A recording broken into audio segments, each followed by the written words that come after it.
नमस्कार साथियों। न रुकना है न थकना है, बस मेहनत करके लक्ष्य को पाना है। इसी उद्देश्य और मोटिवेशन के साथ हम लोग बात कर रहे हैं राजस्थान के भूगोल की। और राजस्थान के भूगोल में हम अध्ययन कर रहे हैं राजस्थान की भू आकृति प्रदेश या राजस्थान के भौतिक प्रदेश के। जब हम राजस्थान के भू आकृति प्रदेश या राजस्थान के भौतिक प्रदेश का अध्ययन करते हैं तो हम राजस्थान को भौगोलिक संरचना के आधार पे 4 भौतिक प्रदेशों में विभाजित करते हैं। कौन कौन से? तो देखिए, जब हम राजस्थान को भौगोलिक संरचना की दृष्टि से 4 भौतिक प्रदेशों में विभाजित करते हैं तो उनमें सबसे बड़ा जो भौतिक प्रदेश है वह है पश्चिमी मरुस्थलीय प्रदेश। उससे छोटा पूर्वी मैदानी प्रदेश। तीसरा है अरावली पर्वतीय प्रदेश और सबसे छोटा है दक्षिण पूर्वी पठारी प्रदेश, जिसे हम हाड़ौती के पठार के नाम से जानते हैं। तो हम अध्ययन कर रहे हैं दक्षिण पूर्वी पठारी प्रदेश। और जब हम राजस्थान के भौतिक प्रदेशों की बात करें या हम दक्षिण पूर्वी पठारी प्रदेश की भी बात करें तो सबसे पहले हम अध्ययन करते हैं उस भौतिक प्रदेश की उत्पत्ति, यानी कि दक्षिण पूर्वी पठारी प्रदेश की उत्पत्ति। उसके बाद हम अध्ययन करते हैं भौतिक प्रदेश के विस्तार की, यानी कि दक्षिण पूर्वी पठारी प्रदेश या हाड़ौती के पठार के विस्तार की। उसके बाद बात करते हैं भौतिक प्रदेश की विशेषता की, यानी कि हाड़ौती के पठार की क्या विशेषता है। और उसके बाद हम अध्ययन करते हैं भौतिक प्रदेश के वर्गीकरण की, यानी कि हाड़ौती के पठार का वर्गीकरण किस प्रकार से किया गया। तो जब हम हाड़ौती के पठारों की बात करें तो सबसे पहले हाड़ौती के पठार में हमने हाड़ौती के पठार या दक्षिण पूर्वी पठारी प्रदेश की उत्पत्ति के बारे में अध्ययन किया कि दक्षिण पूर्वी पठारी प्रदेश की उत्पत्ति मध्यजीवी महाकल्प के द्वितीयक युग के क्रिटेशियस काल में गोंडवाना लैंड में ज्वालामुखी क्रिया के दरारी उद्गार से निकले लावा के जमाव से हुई। और हाड़ौती के पठार की उत्पत्ति को लेकर क्या प्रश्न हमें पूछे जा सकते हैं उसके बारे में हम विस्तार से चर्चा कर चुके हैं। और उसी श्रृंखला में हम बात करेंगे भौतिक प्रदेशों के विस्तार के अंतर्गत दक्षिण पूर्वी पठारी प्रदेश यानी हाड़ौती के पठार की विस्तार की, कि हाड़ौती के पठार के विस्तार को लेकर किस प्रकार से हमें प्रश्न पूछे जा सकते हैं या किस प्रकार से प्रश्न पूछे जाने की संभावना है। तो शुरुआत करते हैं दक्षिण पूर्वी पठारी प्रदेश के विस्तार की।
कि दक्षिण पूर्वी पठारी प्रदेश का विस्तार किस प्रकार से। देखिए, जब हम राजस्थान के संदर्भ में बात करते हैं तो दक्षिण पूर्वी पठारी प्रदेश का जो विस्तार है वह राजस्थान के किस दिशा में है? तो ध्यान रखना, यह राजस्थान के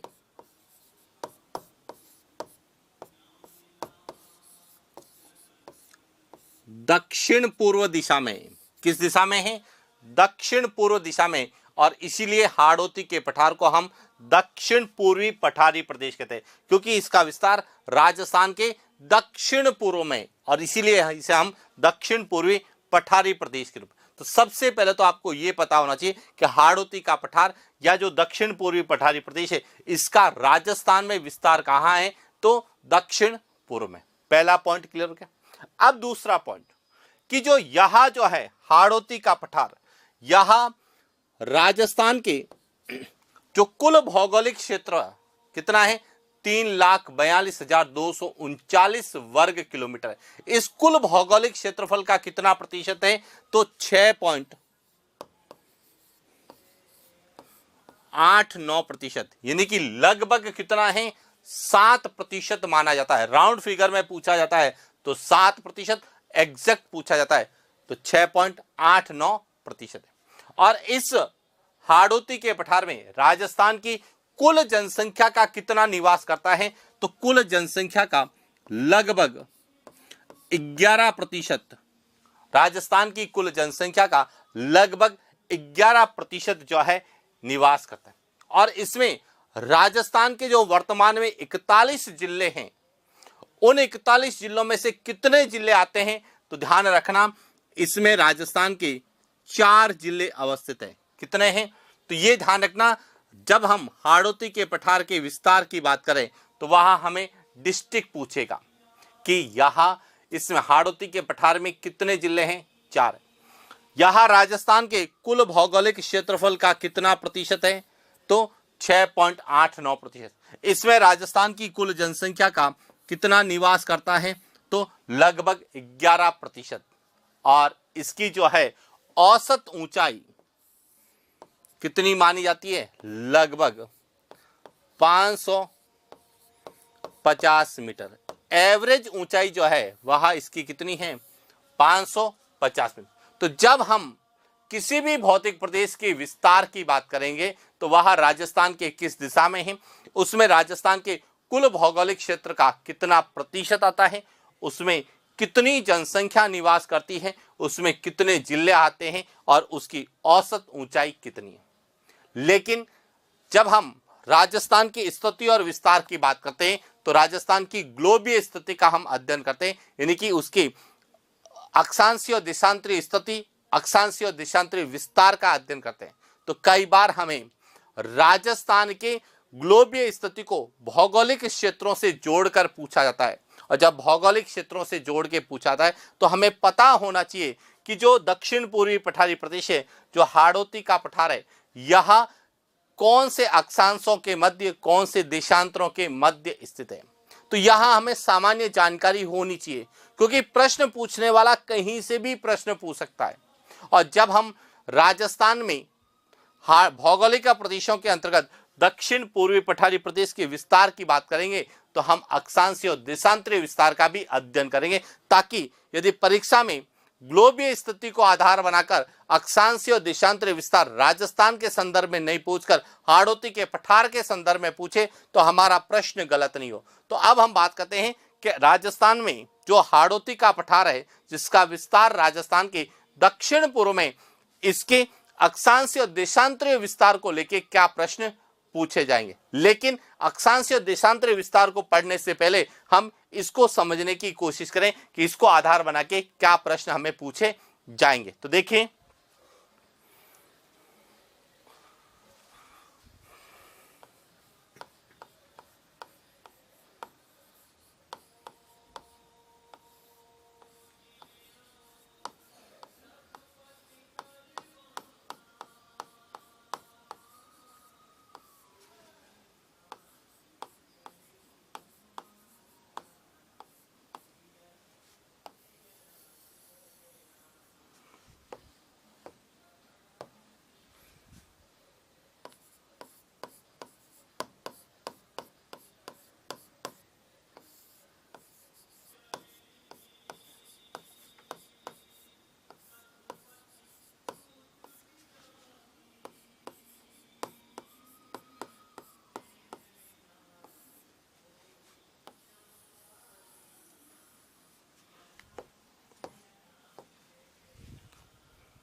हाड़ौती के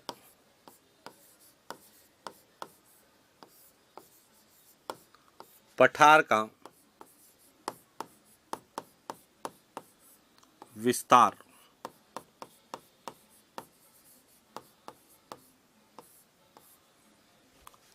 राजस्थान के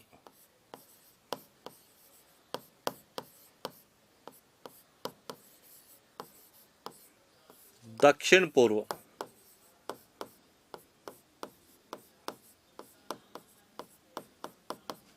यानी कि यह राजस्थान के दक्षिण पूर्व दिशा में स्थित है, और इसीलिए हम क्या कहते हैं, इसे दक्षिण पूर्वी पठारी प्रदेश कहते हैं।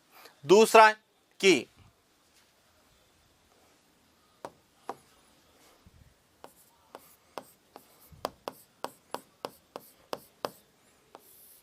हाड़ौती के पठार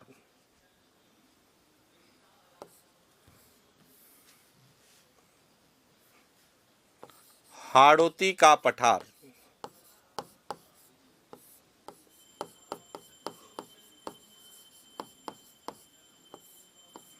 राजस्थान की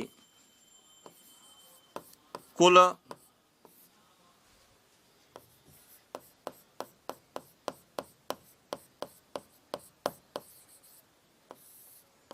भौगोलिक क्षेत्र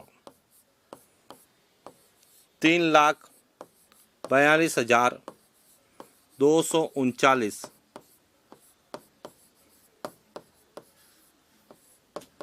वर्ग किलोमीटर का लगभग 6.89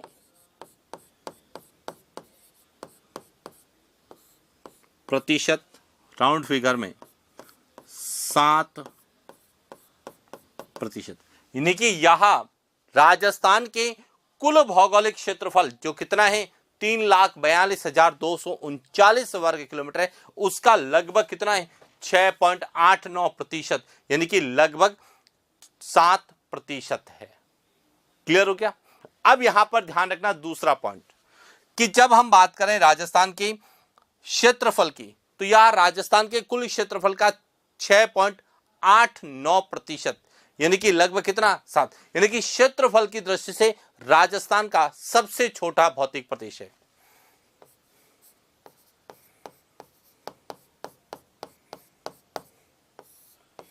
हाड़ौती का पठार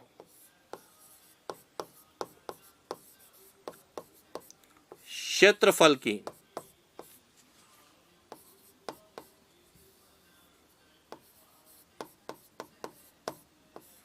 दृष्टि से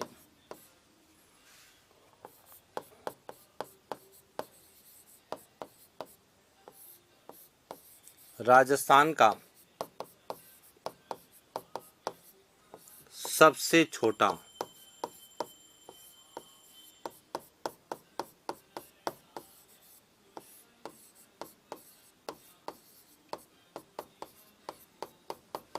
जब हमें क्षेत्रफल के संदर्भ में पूछा जाता है कि राजस्थान का क्षेत्रफल की दृष्टि से सबसे छोटा भौतिक प्रदेश कौन सा है, तो हाड़ौती का पठार। सबसे बड़ा कौन सा है, तो पश्चिमी मरुस्थलीय प्रदेश, जिसमें राजस्थान के कुल भौगोलिक क्षेत्रफल का लगभग 61.11% भाग शामिल है। और इसीलिए ध्यान रखना कि भौगोलिक क्षेत्र से हमें पूछा जाएगा कि क्षेत्रफल की दृष्टि से इसका स्थान कौन सा है, तो क्षेत्रफल की दृष्टि से यह राजस्थान में चौथे स्थान पर है, सबसे छोटा भौतिक प्रदेश है। यानी कि हाड़ौती का पठार क्षेत्रफल की दृष्टि से राजस्थान का सबसे छोटा भौतिक प्रदेश है। दूसरा आता है जनसंख्या के संदर्भ में।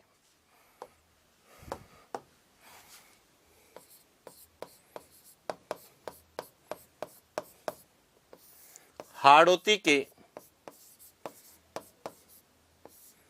पठार में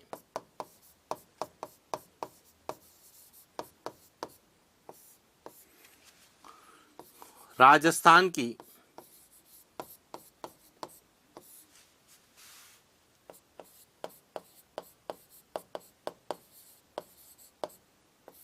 कुल जनसंख्या का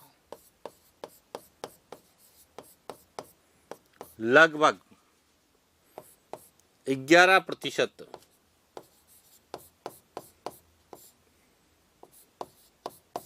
भाग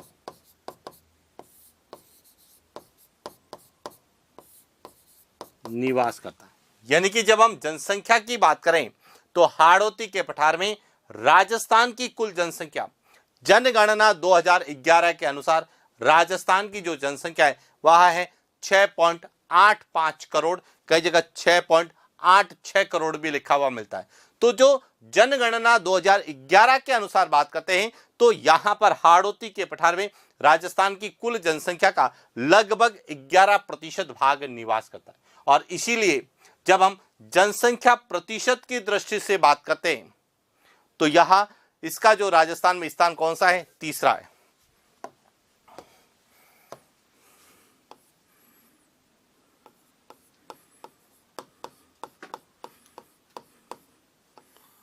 हाड़ौती के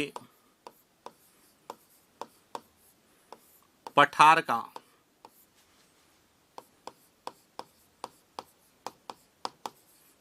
जनसंख्या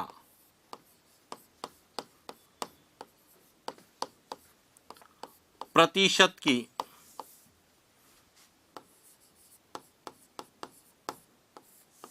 दृष्टि से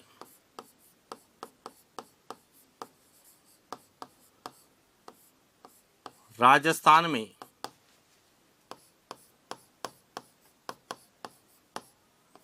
तीसरा स्थान है। क्योंकि क्षेत्रफल में चौथा स्थान है, क्षेत्रफल की दृष्टि से यह सबसे छोटा भौतिक प्रतिशत है, लेकिन जनसंख्या प्रतिशत की बात करें तो सबसे ज्यादा जनसंख्या प्रतिशत पश्चिमी मरुस्थलीय प्रदेश में, जो कि राजस्थान की जनसंख्या का लगभग 40% है।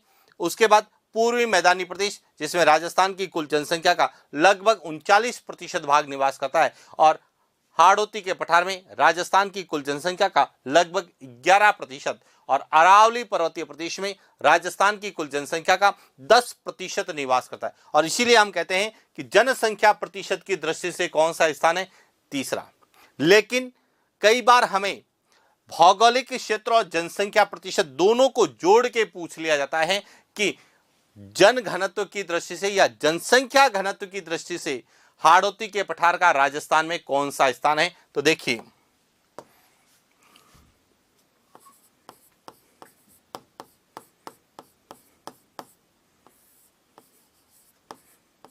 हाड़ौती के पठार का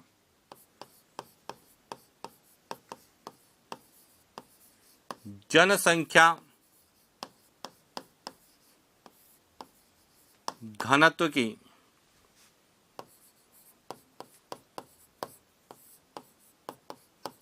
दृष्टि से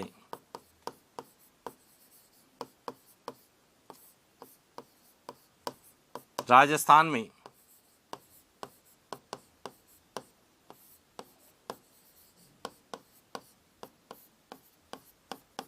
दूसरा स्थान है। आप ध्यान रखना, भौगोलिक क्षेत्र में चौथा स्थान है, जनसंख्या प्रतिशत में तीसरा, लेकिन जब हम जन घनत्व, पॉपुलेशन डेंसिटी, जनसंख्या घनत्व की बात करते हैं तो जनसंख्या घनत्व की दृष्टि से जो है दूसरा स्थान। और जनसंख्या घनत्व का मतलब है प्रति वर्ग किलोमीटर में निवास करने वाली जनसंख्या। और जब हम राजस्थान के भौतिक प्रदेशों की बात करें तो सबसे ज्यादा जनघनत्व यानी जनसंख्या घनत्व पूर्वी मैदानी प्रदेश का है।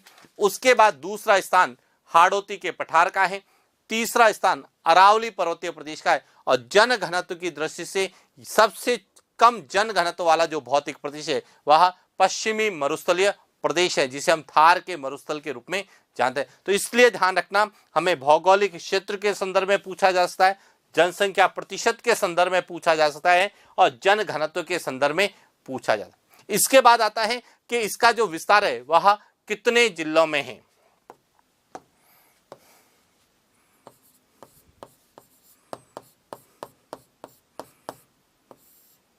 हाड़ौती के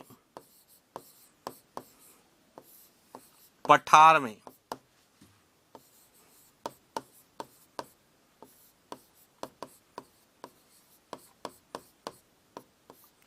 कोटा संभाग के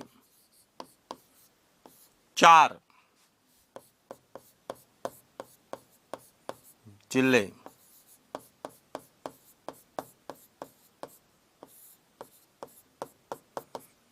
हाड़ौती के पठार में कौन सा संभाग आता है? कोटा संभाग। और कितने जिले आते हैं? 4। कौन कौन से हैं? कोटा, बूंदी,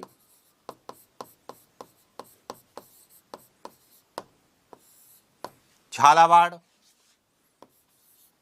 और यह 4 जिले। तो ये ध्यान रखना, हाड़ौती के पठार का जब भी प्रश्न आएगा वह इन 4 जिलों से पूछेगा, या तो कोटा से पूछेगा, बूंदी से पूछेगा, झालावाड़ से या बारा से। इन 4 के अलावा किसी भी जिले में हाड़ौती के पठार का विस्तार नहीं है और हाड़ौती के पठार के संबंध में जो भी प्रश्न आएगा वह इन 4 डिस्ट्रिक्ट के अनुसार पूछा जाएगा। तो इसलिए कई बार प्रश्न हम पूछा जाता है कि राजस्थान में काली या मध्यम काली मिट्टी, जिसे वर्टिशॉल भी कहा जाता है, वर्टिशॉल के विस्तार वाले जिले कौन से? तो जब हम पढ़ते हैं कि राजस्थान में काली या मध्यम काली मिट्टी का विस्तार हाड़ौती के पठार में है, तो डिस्ट्रिक्ट कौन से होंगे? कोटा, बूंदी, बारा और झालावाड़। तो ये ध्यान रखना, विस्तार का जो प्रश्न है यहां हमें मिट्टी के संदर्भ में पूछा जाएगा, वनस्पति के संदर्भ में पूछा जाएगा, जलवायु के संदर्भ में पूछा जाएगा कि हाड़ौती के पठार में अधिकांश कौन सी जलवायु पाई जाती है, या हाड़ौती के क्षेत्र के अधिकांश भाग में किस जलवायु का प्रतिनिधित्व है या किस जलवायु की प्रधानता है। वह कॉपेन के अनुसार पूछ सकता है, वह थॉर्नवेट के अनुसार पूछ सकता है, त्रिवॉर्थो के अनुसार पूछ सकता है, मौसम विभाग के अनुसार भी पूछ सकता है। तो ये ध्यान रखना, जब भी हमें विशेषताओं के प्रश्न पूछे जाएंगे तो वह हाड़ौती के पठार की अपेक्षा हमें इन डिस्ट्रिक्ट को लेकर पूछा था। और इसीलिए जब हम विस्तार का अध्ययन करते हैं तो हम डिस्ट्रिक्ट का अध्ययन करते हैं कि हाड़ौती के पठार में कौन सा संभाग आता है, तो कोटा संभाग आता है। और इसीलिए कई बार प्रश्न आता है कि राजस्थान में सर्वाधिक नदियों वाला संभाग कौन सा है, हम कहते हैं कोटा संभाग। और कई बार यही प्रश्न पूछा जाता है कि राजस्थान में सर्वाधिक नदियों वाला भौतिक प्रदेश कौन सा है, तो हाड़ौती का पठार है। क्लियर हो गया? तो इसीलिए ध्यान रखना, हमें विस्तार को समझना है, विस्तार को आधार बना के हमें आगे प्रश्न पूछेगा विशेषताओं से, वर्गीकरण से। तो इसीलिए हम जब हाड़ौती के पठार की या किसी भी भौतिक प्रदेश की बात करें तो हमें उसके विस्तार के बारे में, कि वह राजस्थान के कुल भौगोलिक क्षेत्रफल का कितना प्रतिशत है, उसमें कितनी जनसंख्या प्रतिशत निवास करती है, जनघनत्व की दृष्टि से उसका कौन सा स्थान है, और उसमें कौन सा संभाग या कौन से जिले शामिल है। यदि एक ही संभाग है तो हम एक संभाग और उसके जिलों को याद करें, और जब एक से अधिक संभाग शामिल होते हैं तो हमें संभाग नहीं डिस्ट्रिक्ट पूछे जाते हैं। तो इसीलिए ध्यान रखना, हाड़ौती के पठार में एक ही संभाग कोटा संभाग है, इसलिए यहां हम संभाग और जिले दोनों पढ़ते हैं। लेकिन जब हम पश्चिमी मरुस्थलीय प्रदेश की बात करेंगे, अरावली की बात करेंगे, पूर्वी मैदानी प्रदेश की बात करेंगे, तो वहां पर अधिक संभाग है, इसीलिए वहां पर हम केवल डिस्ट्रिक्ट का अध्ययन करते हैं। क्लियर? इसके बाद आता है कि इसकी औसत ऊंचाई कितनी है।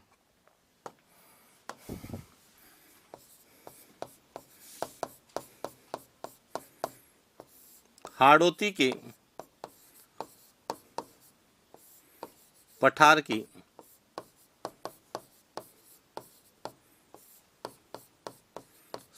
समुद्र तल से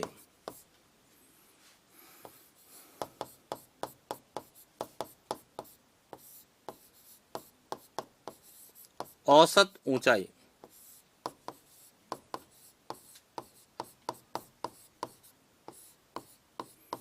550 मीटर। क्यों?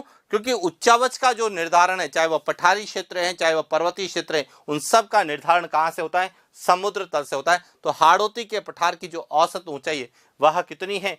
550 मीटर मानी। तो इस प्रकार से हमें एक तो हाड़ौती के पठार के विस्तार को लेकर, जो भौगोलिक विस्तार है कि जो राजस्थान के दक्षिण पूर्व में स्थित है, इसमें राजस्थान के कुल भौगोलिक क्षेत्रफल का कितना प्रतिशत आता है, कितनी जनसंख्या निवास करती है, कितने जिले हैं और कितनी औसत ऊंचाई है।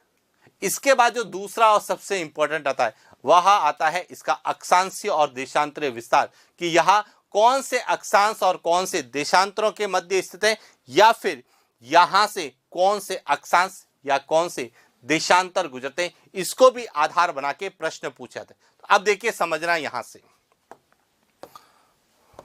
यहां जो डिस्ट्रिक्ट है यहां है बूंदी, यहां है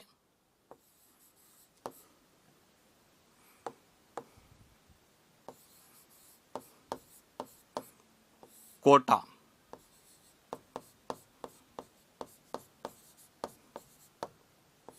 झालावाड़ और यहां है बारा। अब जब हम बात करते हैं अक्षांशों की, तो देखिए हाड़ौती का जो पठार है वहां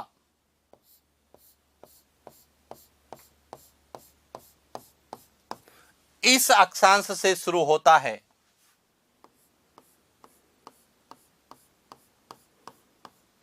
और x, यानी इन अक्षांशों के मध्य हाड़ौती का पठार स्थित है। यह जो अक्षांश है यह है 23 डिग्री 51 मिनट उत्तरी अक्षांश, 23 डिग्री 51 मिनट उत्तरी अक्षांश से 25 डिग्री 27 मिनट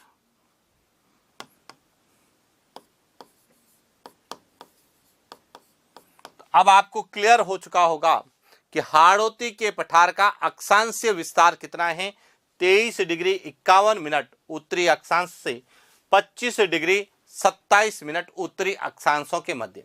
हालांकि यह एग्जैक्ट अक्षांशीय विस्तार हमसे नहीं पूछा था, लेकिन इसके आधार पर हमें प्रश्न पूछा जाएगा कि निम्नलिखित में से कौन से अक्षांश हाड़ौती के पठार से गुजरते हैं। तो देखिए 23 डिग्री 51 मिनट, यह ध्यान रखना मिनट है, 51 मिनट उत्तरी अक्षांश से शुरू हुआ, तो इसके बाद यहां से कौन सा अक्षांश गुजरेगा, तो इसके बाद यहां से जो गुजरेगा वह गुजरेगा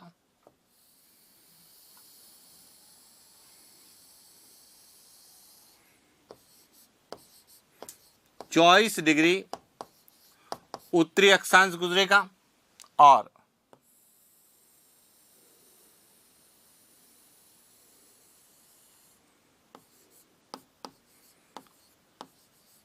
25 डिग्री उत्तरी अक्षांश गुजरेगा। तो अब ध्यान रखना, हमें प्रश्न क्या पूछा जाएगा, हमें प्रश्न पूछा जाएगा निम्नलिखित में से हाड़ौती के पठार से गुजरने वाले अक्षांश है 23 व 24, 24 व 25, 25 व 26, 26 व 27। तो ये ध्यान रखना 24 और 25 यह हाड़ौती के पठार से गुजरते हैं, 23 भी नहीं गुजरता है और 26 भी नहीं गुजरता है। क्यों? क्योंकि यह 23 डिग्री 51 मिनट उत्तरी अक्षांश से शुरू होता है और 25 डिग्री 27 मिनट उत्तरी अक्षांश, यानी कि हाड़ौती के पठार से गुजरने वाले अक्षांश कौन से हैं, तो 24 और 25।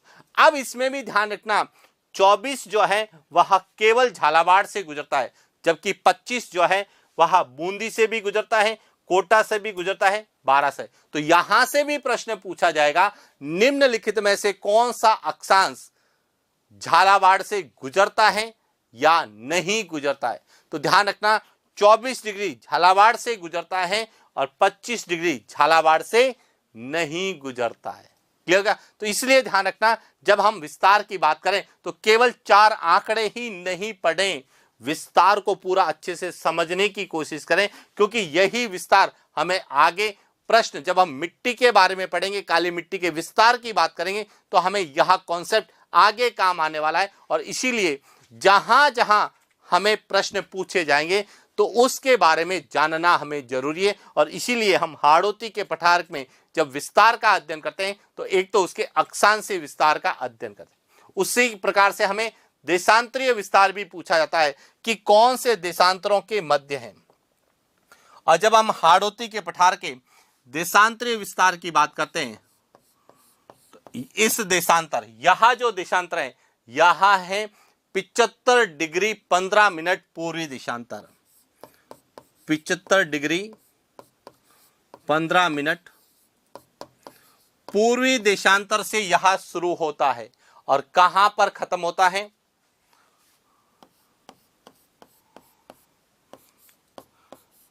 77 डिग्री 25 मिनट पूर्वी देशांतर पर यह क्या होता है, समाप्त होता है। इसका मतलब है कि हाड़ौती के पठार का जो देशांतरीय विस्तार है वह 75 डिग्री 15 मिनट पूर्वी देशांतर से 77 डिग्री 25 मिनट पूर्वी देशांतर के मध्य। इसका मतलब है कि हाड़ौती के पठार से कौन से देशांतर गुजरेंगे, क्या 75 गुजरेगा? नहीं, 75 के बाद वाला गुजरेगा। 75 के बाद कौन सा है, तो 75 के बाद बात करें तो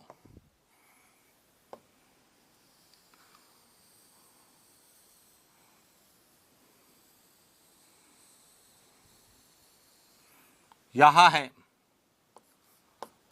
76 डिग्री पूर्वी देशांतर। और 76 के बाद में अगला कौन सा आएगा?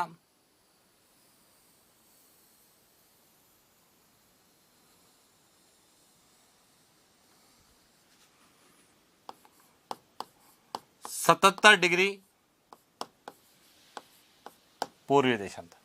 अब देखिए, जब हम 76 डिग्री की बात करें तो यहां बूंदी, कोटा और झालावाड़ 3 जिलों से गुजरता है। और जब हम 77 की बात करें तो यहां 12 और झालावाड़ 2 जिलों से गुजर। तो इसीलिए यहां से भी प्रश्न पूछा जा सकता है कि 76 डिग्री पूर्वी देशांतर किस जिले से नहीं गुजरता है? तो ध्यान रखना, बूंदी, कोटा और झालावाड़ से जो गुजरेगा, 12 से नहीं गुजरेगा।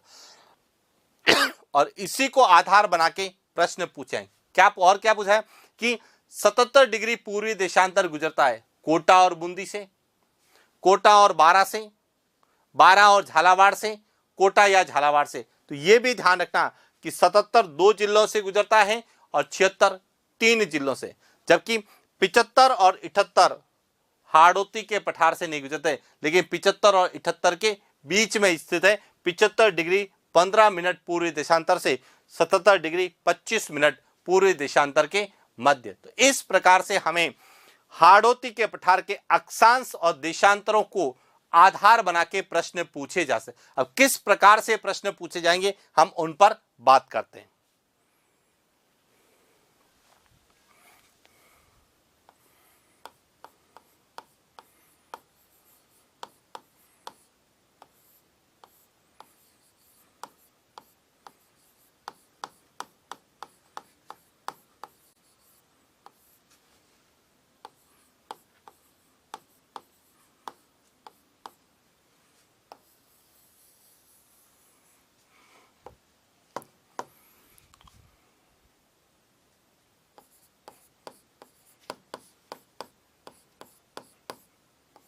हाड़ौती के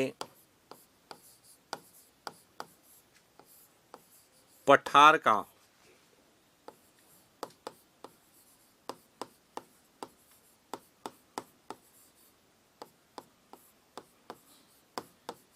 एक तो यह ध्यान रखना, हाड़ौती के पठार का अक्षांशीय विस्तार। और जब हम हाड़ौती के पठार के अक्षांशीय विस्तार की बात करते हैं तो हम लिखते हैं 23 डिग्री 51 मिनट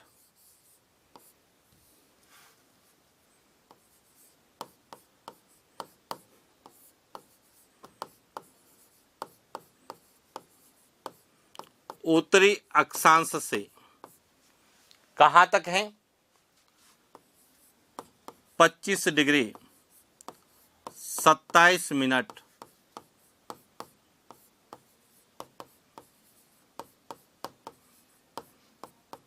उत्तरी अक्षांश। पहला पॉइंट क्लियर हो गया कि हाड़ौती के पठार का अक्षांशीय विस्तार कितना। अब इसी से हमें पता चलेगा कि हाड़ौती का पठार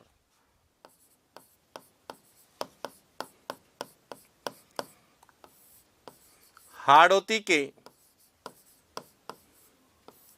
पठार से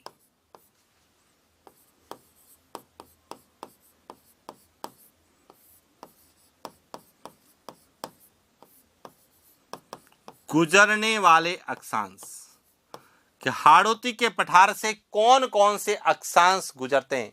तो देखिए, एक तो है 24 डिग्री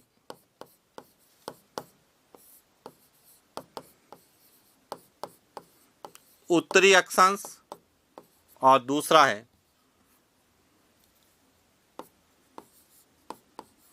25 डिग्री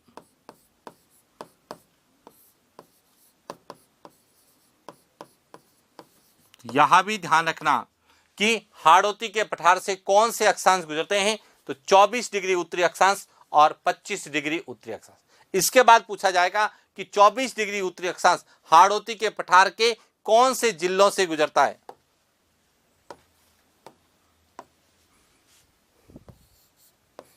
चौबीस डिग्री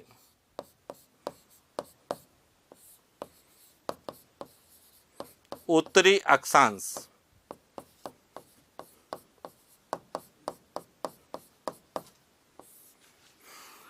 हाड़ौती के पठार के केवल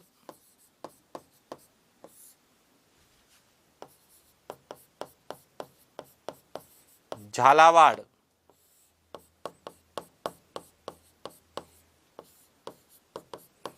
जिले से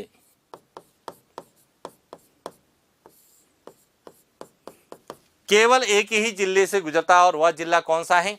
झालावाड़। जबकि 25 डिग्री उत्तरी अक्षांश की बात करते हैं, 25 डिग्री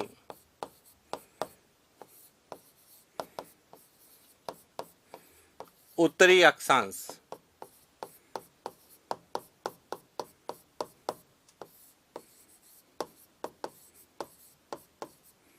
हाड़ौती के पठार के 3 जिलों कोटा, बूंदी,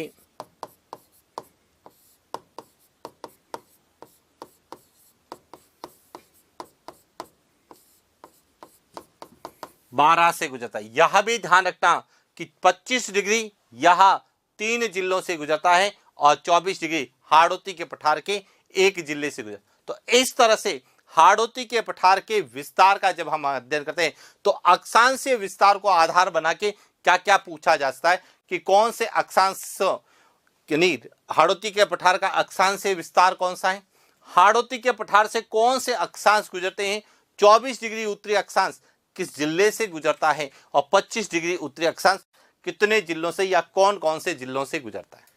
इसके बाद पूछा जाता है देशांतरीय विस्तार। तो दूसरा पॉइंट हमें पूछा जाएगा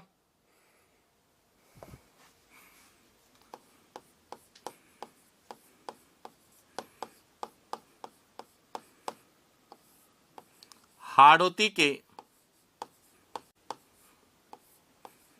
पठार का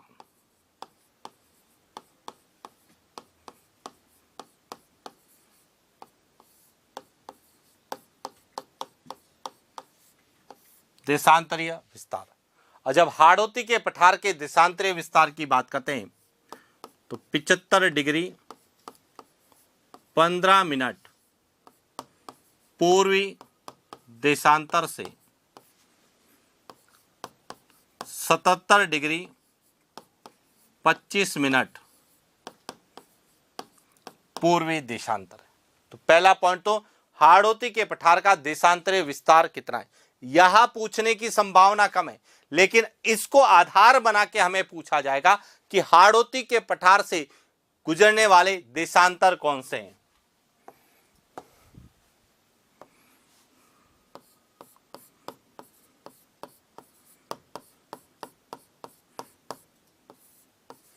हाड़ौती के पठार से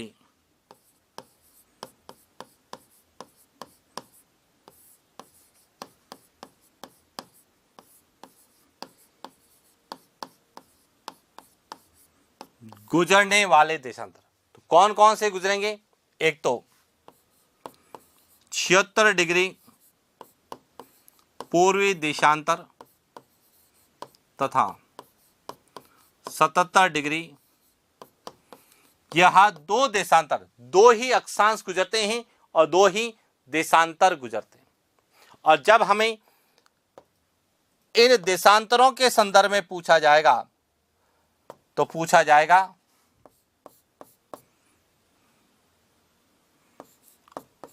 76 डिग्री पूर्वी देशांतर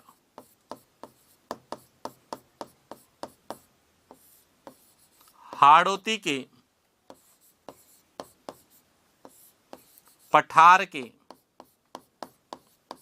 3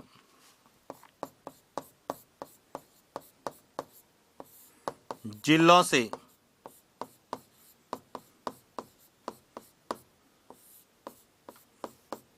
गुजरता है। कौन कौन से हैं? कोटा, बूंदी और झालावाड़ से गुजरता है। और इसके बाद आपसे पूछा जाएगा 77 डिग्री पूर्वी देशांतर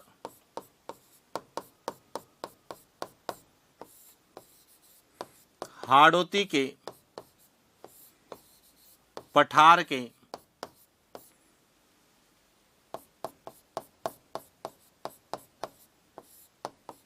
दो जिलों से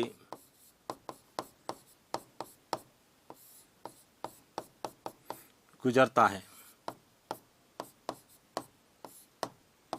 12 और झालावाड़। तो इस प्रकार से हमें हाड़ौती के पठार के विस्तार को लेके, कौन कौन सा विस्तार, एक तो इसका भौगोलिक विस्तार कि राजस्थान के किस दिशा में है, राजस्थान के कुल क्षेत्रफल का कितना प्रतिशत है, कितनी जनसंख्या निवास करती है, इसमें कितने जिले आते हैं, इसकी औसत ऊंचाई कितनी। और दूसरा जो पूछा जाता है वह इसके अक्षांशीय विस्तार और देशांतरीय विस्तार। देखिए, अक्षांशीय और देशांतरीय विस्तार नहीं पूछा जाएगा, लेकिन अक्षांशीय और देशांतरीय विस्तार को आधार बना के हमें पूछा जाएगा कि हाड़ौती के पठार से गुजरने वाले अक्षांशों का सही समुच्चय क्या है, या हाड़ौती के पठार से गुजरने वाले देशांतरों का सही समुच्चय क्या है। या फिर पूछा जाएगा कि 24 डिग्री उत्तरी अक्षांश हाड़ौती के पठार के किस जिले से गुजरता है। या फिर पूछा जाएगा 25 डिग्री उत्तरी अक्षांश हाड़ौती के पठार के किस जिले से नहीं गुजरता है। या फिर पूछा जाएगा 76 डिग्री पूर्वी देशांतर हाड़ौती के पठार के किस जिले से नहीं गुजरता है।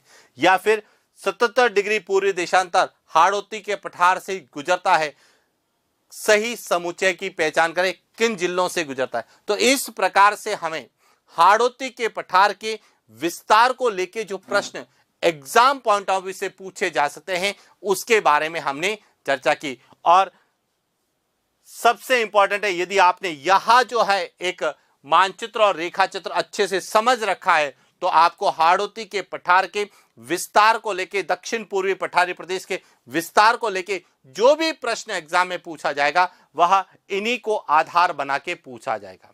या तो पूछा जाएगा हाड़ौती के पठार में कौन सा संभाग आता है, या निम्न में से कौन सा जिला हाड़ौती के पठार में शामिल। ये सामान्य प्रश्न है, लेकिन जब हम हाड़ौती के पठार की विशेषताओं का अध्ययन करेंगे, वहां की जलवायु का अध्ययन करेंगे, वहां की मिट्टी का जब हम अध्ययन करेंगे, वहां की कृषि और फसलों का हम अध्ययन करेंगे, वहां के कृषि जलवायु प्रदेश का हम अध्ययन करेंगे, तब आपको क्लियर होगा कि जो हमने विस्तार पढ़ा है इसको किस तरह से हमें विशेषता के रूप में वर्गीकरण के संदर्भ में पूछा जाता है। तो ये था आज का हमारा सेशन, और इसी के साथ हाड़ौती के पठार का विस्तार कंप्लीट होता है। आगे हम विशेषता और वर्गीकरण पर विस्तार से चर्चा करेंगे। तो आज के लिए इतना ही, मिलते हैं नेक्स्ट क्लास। Thank you.